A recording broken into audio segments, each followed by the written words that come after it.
Eu peço agora que você acompanhe com reverência, com atenção, a leitura da palavra infalível, inerrante e inspirada pelo Espírito Santo de Deus. Assim, pois, amados meus, como sempre obedeceste, não só na minha presença, porém muito mais agora na minha ausência, desenvolvei a vossa salvação com temor e tremor. Porque Deus é quem efetua em vós tanto o querer como o realizar, segundo a sua boa vontade. Fazei tudo sem murmurações nem contendas, para que vos torneis irrepreensíveis e sinceros, filhos de Deus inculpáveis, em meio a uma geração pervertida e corrupta, na qual resplandeceis como luzeiros no mundo, preservando a palavra da vida, para que no dia de Cristo eu me glorie e que não corri em vão, nem me esforcei inutilmente. Entretanto, mesmo que eu seja oferecido por libação sobre o sacrifício e serviço da vossa fé, alegro-me, e com todos vós me congratulo. Assim vós também, pela mesma razão, alegrai-vos e congratulai-vos comigo. Senhor, nos edifica, por favor, no nome de Jesus. Amém. Amém. Crianças, vocês vão desenhar uma pessoa caminhando numa estrada. Pessoa caminhando numa estrada. E aí vocês vão escrever o nome dessa estrada.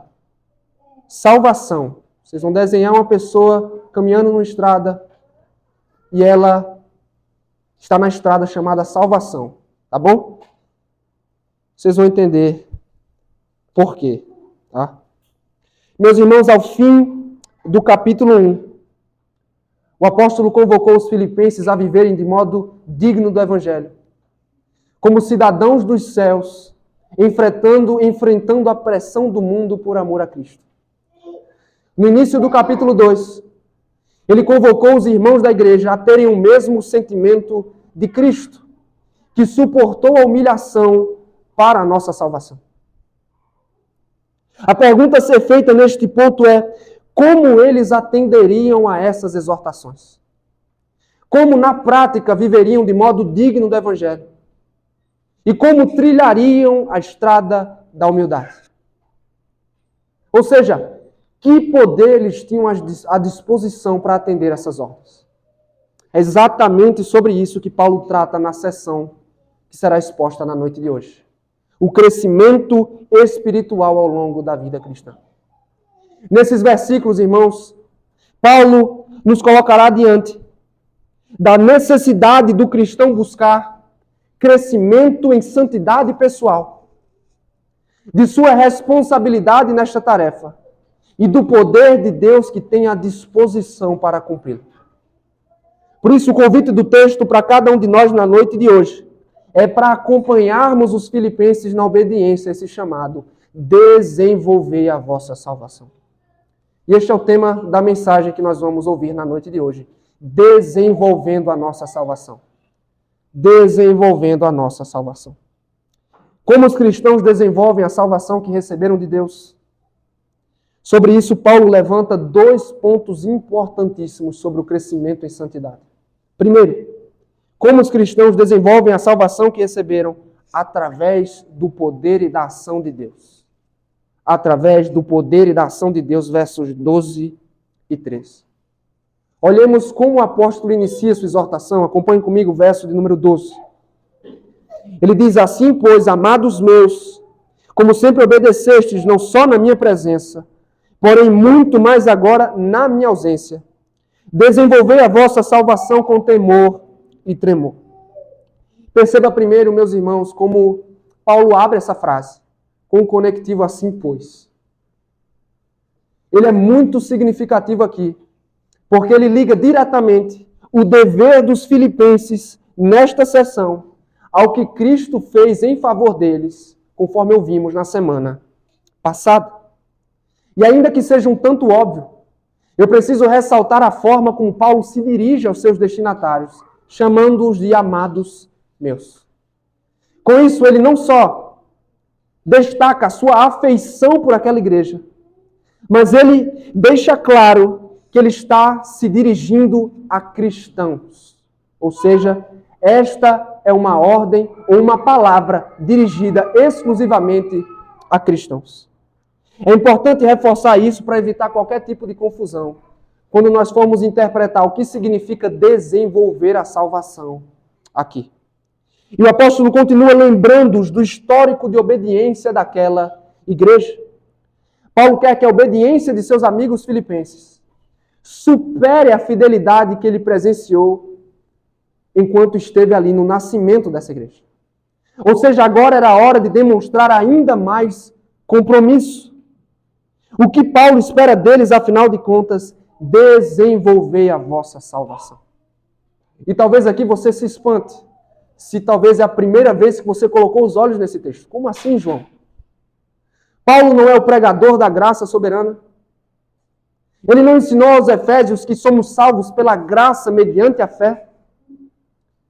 Queridos, Paulo não está negando o evangelho aqui. Muito menos está reforçando qualquer tipo de salvação mediante as obras. Como eu disse no início, suas palavras aqui não são um apelo evangelístico para descrentes, mas representam uma exortação dirigida a cristãos que já são salvos. Esse é um ponto muito importante. E você precisa entender que o termo salvação na Bíblia é usado de 3 formas diferentes: no passado, no presente e no futuro.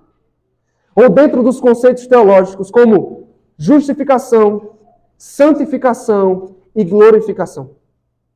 Com o primeiro termo, justificação, nós estamos nos referindo à salvação da penalidade e da culpa do pecado. É um ato único e no passado. Com o último termo, glorificação, os cristãos serão finalmente salvos da presença do pecado. E com santificação, que é o sentido usado por Paulo aqui, os cristãos estão sendo progressivamente salvos da prática e da influência do pecado na vida cristã diária. Na verdade, irmãos, Paulo pede aos seus leitores que continuem a desenvolver aquilo que o próprio Deus já os havia concedido pela graça. Segundo um estudioso, as palavras de Paulo poderiam ser parafraseadas assim: continuem a cultivar a salvação que Deus lhes deu. E assim como um agricultor precisa dedicar-se arduamente para colher frutos, o cristão também precisa se esforçar arduamente para colher frutos de crescimento na vida cristã. Basicamente, a exortação trata sobre a responsabilidade ativa do cristão em progredir em pureza à semelhança de Jesus Cristo em todas as áreas da sua vida. No entanto, Paulo destaca que isso deve ser feito com temor e com tremor. O que ele tem em mente? Com essas palavras, Paulo não está recomendando qualquer tipo de medo de Deus. Ele não está dizendo que a santidade deve ser motivada pelo medo de Deus. Pelo contrário, trata-se de uma admiração reverente à pessoa de Deus, que é santo, santo, santo. A resposta natural, irmãos, e apropriada de todo aquele que está na presença de Deus, um Deus 3 vezes santo, é temor e tremor. Não foi assim que o profeta Isaías e o apóstolo João reagiram, por exemplo, quando estiveram diante da glória de Deus? Pois bem, dessa forma, Paulo destaca que a santificação é conduzida e motivada em reverência ao Deus que é santo. Contudo, qual é o fator essencial da santificação? Ou melhor, o que torna a santificação possível é o que Paulo escreveu no verso número 13. Porque Deus é quem efetua em vós tanto o querer como o realizar, segundo a sua boa vontade. Ele passa da responsabilidade humana para a atividade divina na vida de cada cristão. Segundo o apóstolo, o desenvolvimento desta salvação não depende inteiramente do cristão. Na verdade, ela começa com a ação sobrenatural e capacitadora de Deus em nós. E assim como na regeneração, quando os nossos desejos e a nossa vontade são libertos da escravidão do pecado, na santificação ou ao longo de seu processo, o Senhor continua a atuar e a purificar o querer, os desejos e o realizar a vontade do homem. No próprio texto aqui, esse trabalho é descrito como algo contínuo e permanente, ou seja, Deus está sempre trabalhando para purificar os desejos e a vontade de seu povo. Tanto que um comentarista bíblico ele reforça dizendo: Deus nunca cessa seu ministério santificador entre nós. Ele está constantemente empenhado em produzir santidade em cada vida cristã. Em outras palavras, irmãos, Deus é o agente principal da santificação na vida do cristão. Ele não está de braços cruzados, assistindo passivamente os seus lutarem por pureza e semelhança com Cristo. Pelo contrário, ele é a principal força motora desse processo. Tanto a motivação correta como a obediência aos mandamentos do Senhor só são possíveis pela ação capacitadora conferida pelo próprio Deus. É o poder energizador do Senhor que habilita os filipenses e qualquer outro cristão a viver, a progredir, a crescer na semelhança com Jesus Cristo. Então perceba, a ordem do verso 12, desenvolvam a sua salvação com temor e tremor, só é possível por causa da verdade do verso 13, porque Deus é quem age em vocês, purificando o querer e o realizar. E assim, os filipenses deveriam desenvolver sua salvação certos de que Deus os capacitaria a tal empreitada. Nós também devemos fazer o mesmo, irmãos. E eis a primeira lição da noite de hoje. Guarde com carinho essa. Todos nós, perceba, todos nós temos a responsabilidade de desenvolver a nossa salvação. Como eu já mencionei antes, não confunda desenvolver salvação com conquistar salvação pelas obras. A Escritura deixa muito claro que a salvação pertence ao Senhor e ao Senhor somente. Nós somos salvos pela graça e pela iniciativa soberana de Deus. Se não fosse Ele, você e eu ainda estaríamos mortos em nossos pecados. No entanto, porque a salvação da culpa do pecado é obra exclusiva de Deus, não significa dizer que é inteiramente a responsabilidade do Senhor nos libertar da influência do pecado nesta vida. É claro que eu e você somos totalmente dependentes dele para essa tarefa. Mas isso não significa que podemos usar isso como desculpa para uma atitude passiva na vida cristã. Quando não mexemos um único dedo em direção ao progresso e ao crescimento e colocamos tudo na conta de Deus, irmãos. Em vez disso, todo crente deve se esforçar pela busca por crescimento e santidade pessoal. Preguiçosos espirituais crescem pouco em santidade. Você sabia disso? É necessário trabalhar duro, irmãos, para crescer na graça. E a minha pergunta à igreja na noite de hoje é: será que temos investido a energia necessária para crescermos na santidade? Será que estamos exercitando os músculos espirituais pensando no crescimento na fé? Em sua exortação, irmãos, Paulo fez questão de destacar que os filipenses eram responsáveis, participantes ativos no desenvolvimento de sua salvação. E o mesmo princípio se aplica a nós, se você quer crescer na graça. Se você quer livrar-se da poluição do pecado progressivamente, se você quer crescer na semelhança com Cristo, você precisa dedicar-se na busca por santidade pessoal. Aí você me pergunta, o que devemos fazer então, João, de forma mais específica? Precisamos fazer bom uso dos meios de graça. A palavra, a oração e os sacramentos. O autor aos Hebreus assevera que a palavra de Deus é viva e eficaz.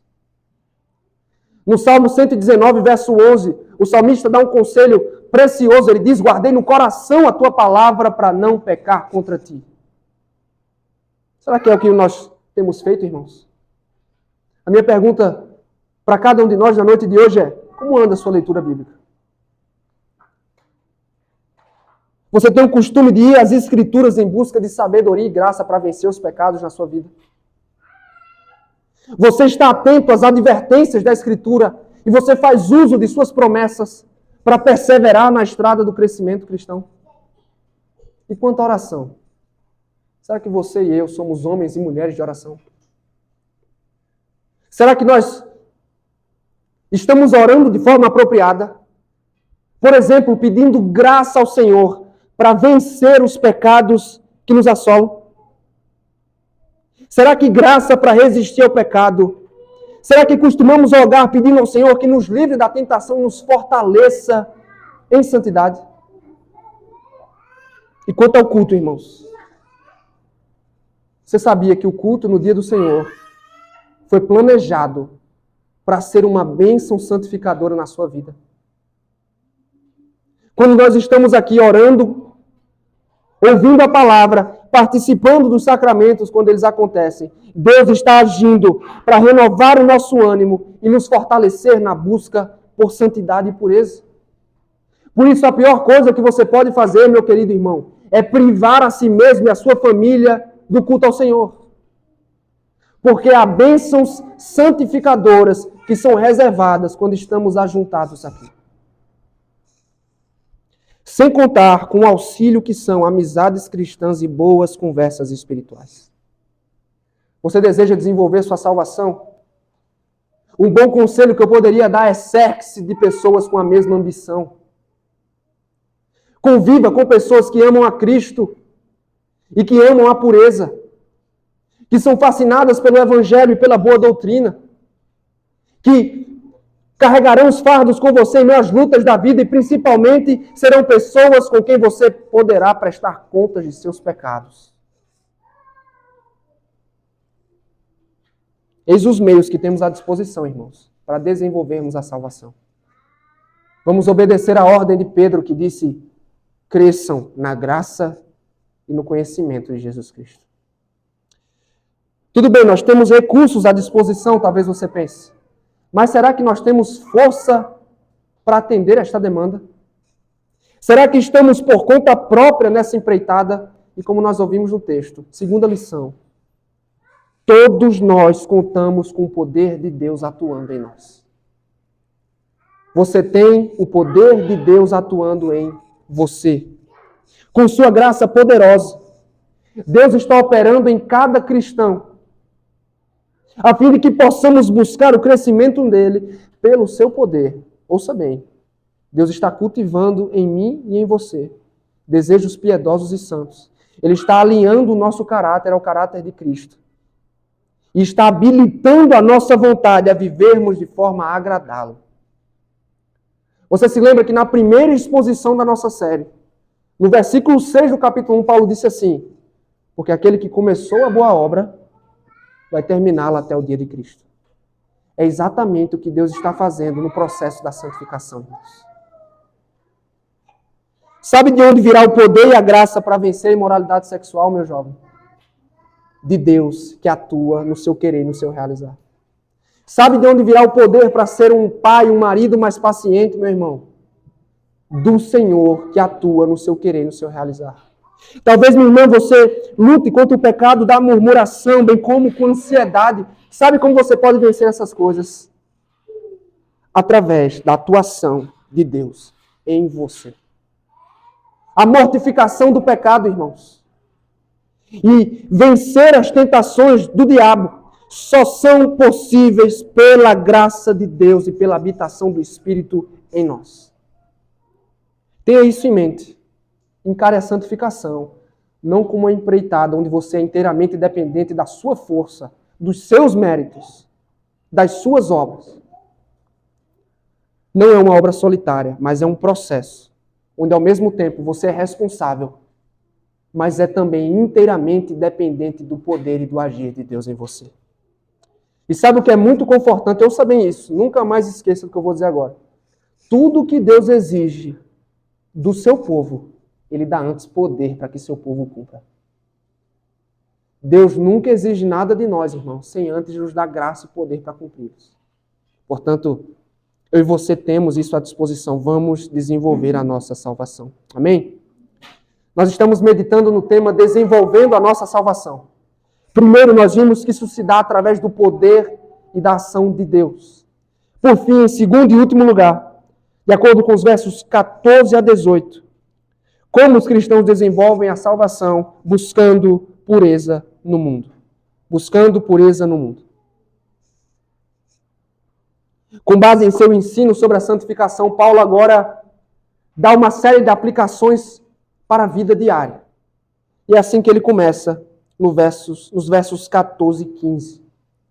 Fazei tudo sem murmurações, nem contendas, para que vos torneis irrepreensíveis e sinceros, filhos de Deus inculpáveis no meio de uma geração pervertida e corrupta, na qual resplandeceis como luzeiros no mundo.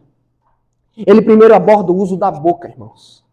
É interessante que nesses versos Paulo usa uma linguagem semelhante à de Moisés, quando foi descrever o povo murmurador de Israel no deserto.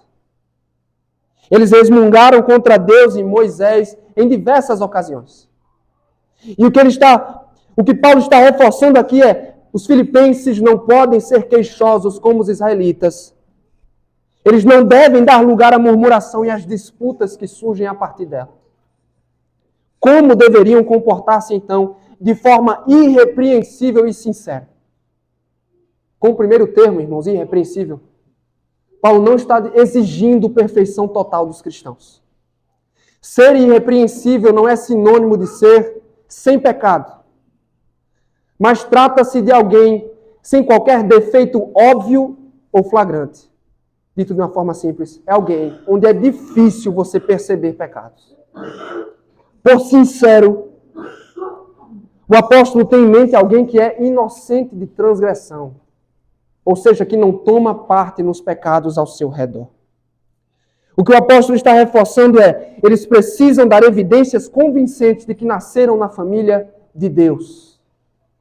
Ou seja, vivendo como filhos de Deus inculpáveis, no meio de uma geração pervertida e corrupta. Curiosamente, no texto de Deuteronômio 32:5, Moisés usa esses dois termos, que são bem pesados. Mas ele usa esses termos, irmãos, para se referir ao povo de Israel como pervertido, corrupto, em outras traduções, depravado. Só que aqui o apóstolo Paulo vai na direção contrária. Ele está dizendo: caso os filipenses se livrem das intrigas e rixas internas, ao invés de serem conhecidos como pervertidos e corruptos, eles serão conhecidos como filhos de Deus, filhos legítimos, que vivem sem se contaminar com o paganismo e com a corrupção de Filipos. Dessa forma, os crentes em Jesus se destacam como estrelas brilhantes a reluzir no escuro céu da meia-noite. Enquanto viviam no mundo, os cristãos ali devem viver sem culpa para a glória de Deus e pelo bem de seu testemunho ali. Como é que isso se daria, meus irmãos? Versículo 16. Acompanhe com atenção o texto. Versículo 16. Preservando a palavra da vida, para que no dia de Cristo eu me glorie de que não corri em vão, nem me esforcei inutilmente. Na expressão inicial desse verso, uma outra versão preferiu traduzir assim: retendo firmemente a palavra da vida. Isso porque a ideia do apóstolo aqui não remete apenas a segurar-se firme na palavra, mas também segurá-la adiante. Ou seja, colocando as coisas de forma mais simples. Ele não está apenas exortando os crentes para que estejam firmes na palavra, mas para que também levem a palavra da vida aos outros. Afinal de contas, essa é a palavra que concede vida espiritual aos pecadores. E nesse contexto, à medida que os filipenses param de reclamar, testemunham do Evangelho, isso lhe dará motivos ao apóstolo Paulo para se alegrar no dia de Cristo, de que ele não trabalhou em vão, que ele não se esforçou inutilmente. E o texto termina da seguinte forma, irmãos, versos 17 ao 18.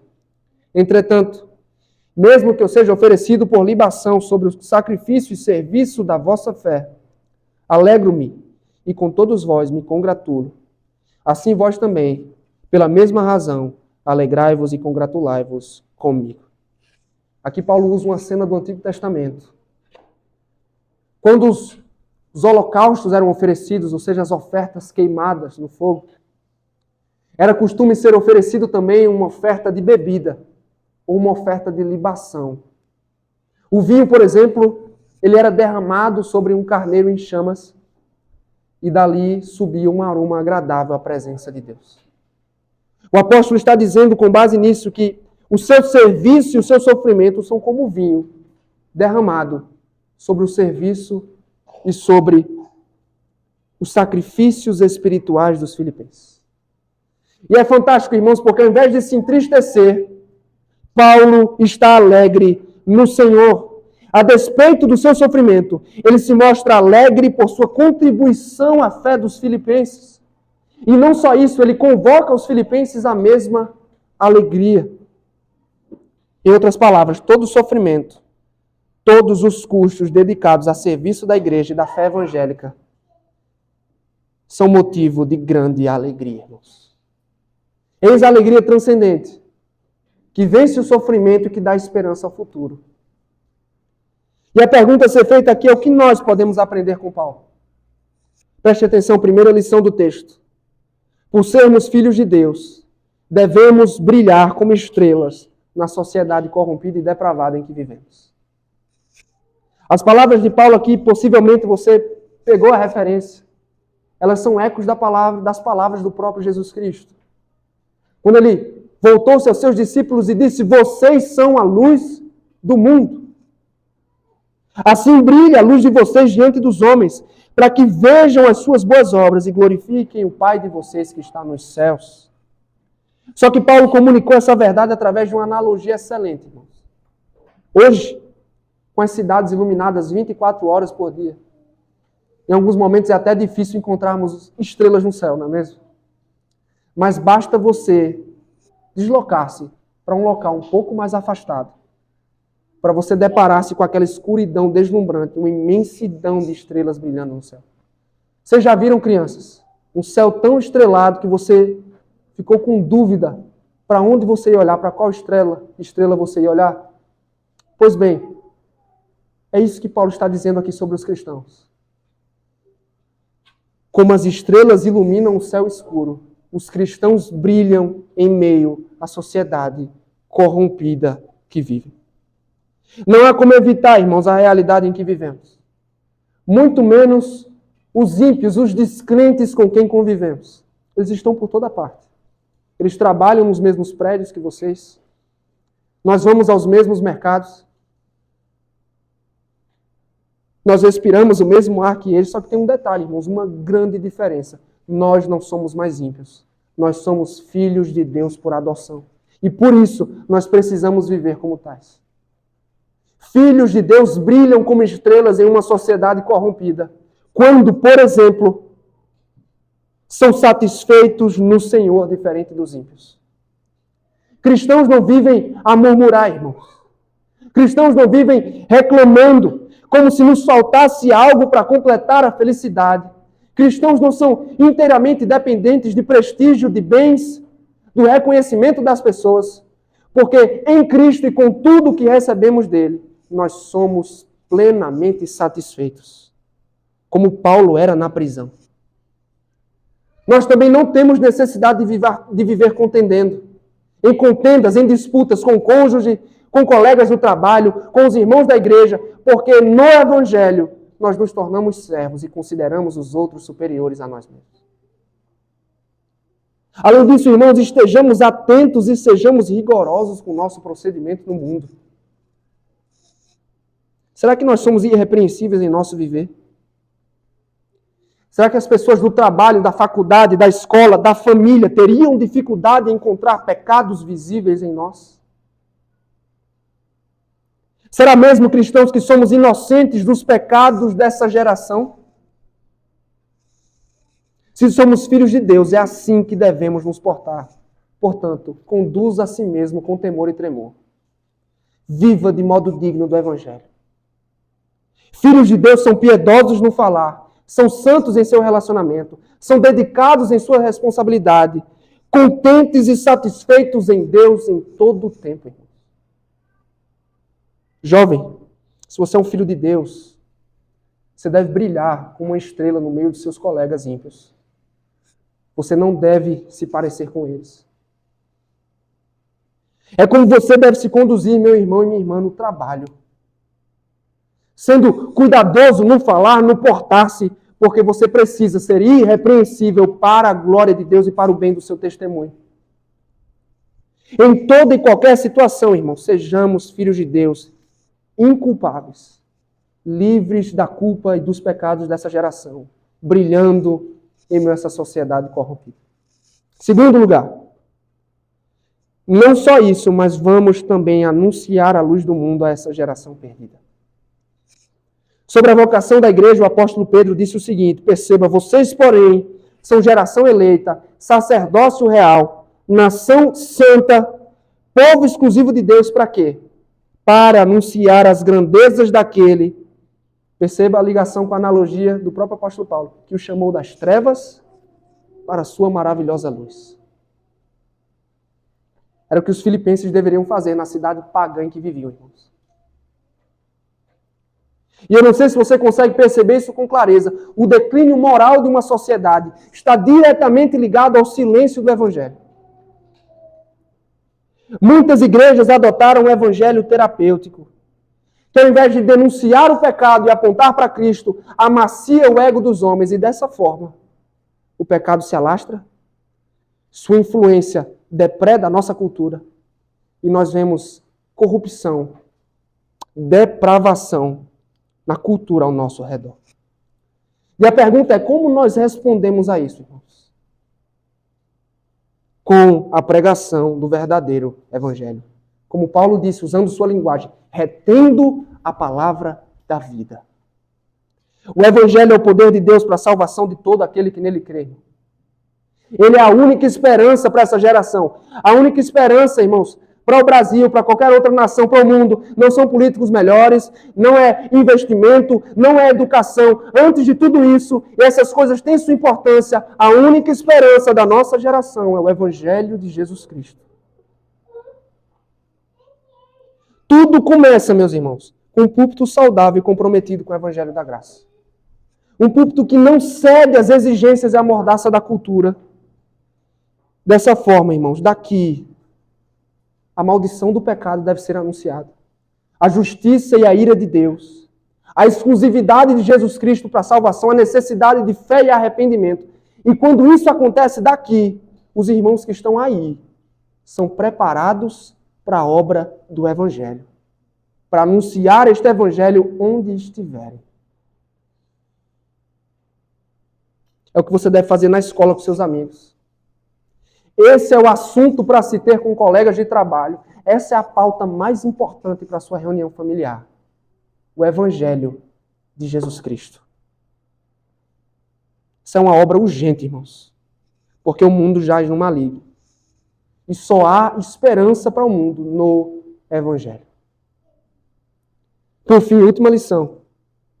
Como Paulo alegrou-se no Senhor e no serviço prestado a Ele, sigamos no mesmo caminho. Como Paulo alegrou-se no Senhor e no serviço prestado a Ele, sigamos no mesmo caminho. Você precisa entender que a situação do apóstolo Paulo não era das melhores. Inclusive, era bem provável, ou na verdade era certo, praticamente certo, que da prisão ele partiria para a execução. Contudo, apesar disso, o apóstolo está alegre pelo serviço e pelo sofrimento em favor da causa do Evangelho. Será que nós somos assim, irmãos? Me permita perguntá-lo na noite de hoje: onde está a sua alegria?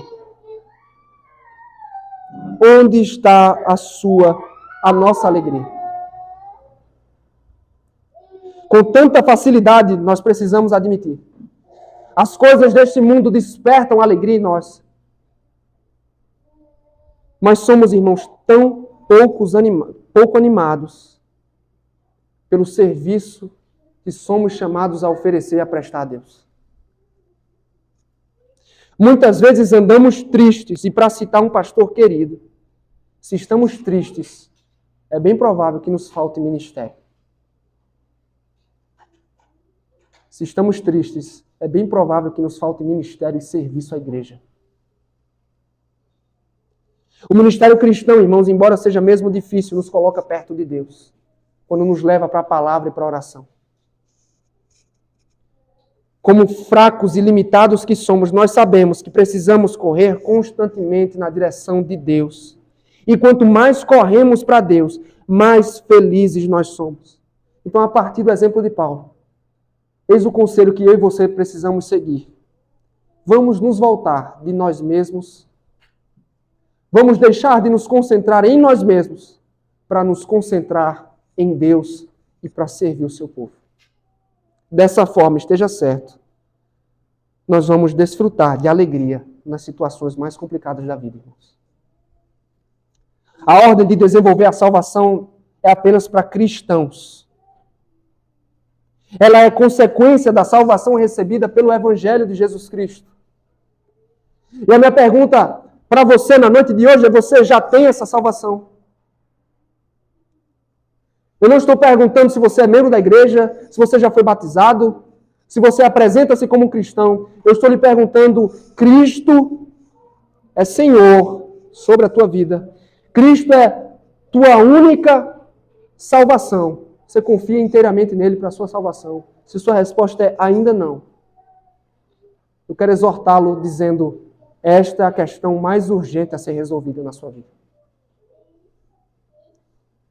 Porque sem este evangelho, meu irmão querido, você está em trevas espirituais profundas. Você está debaixo da ira, do furor de Deus, de sua justiça, e se assim permanecer, será condenado por toda a eternidade. Sua única esperança é receber com fé a pessoa de Jesus Cristo, seus méritos e sua obra vicária na cruz do Calvário. Corra a Jesus Cristo em fé e arrependimento para a sua salvação.